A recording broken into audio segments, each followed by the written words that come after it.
Brad, yeah. Yeah, thank you. Can you tell us what other cities may be at risk of falling in Ukraine after Avdiivka? Because last week, depending on was saying that the situation remains critical across the country. Well, Avdiivka, unfortunately, it was a strategic withdrawal that Ukraine made in order to conserve their own artillery and ammunition.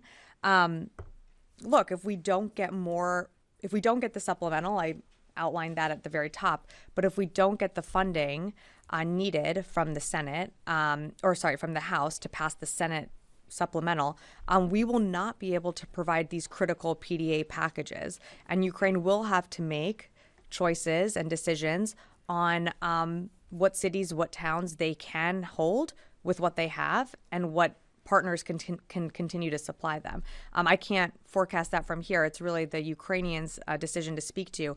But obviously, they're in a critical fight for their lives, for their country, and that's why you heard me say in very stark terms.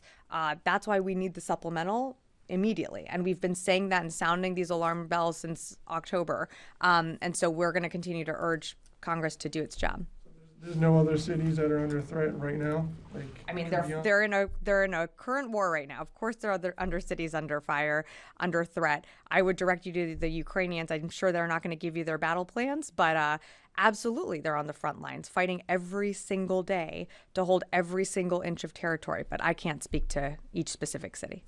Laura.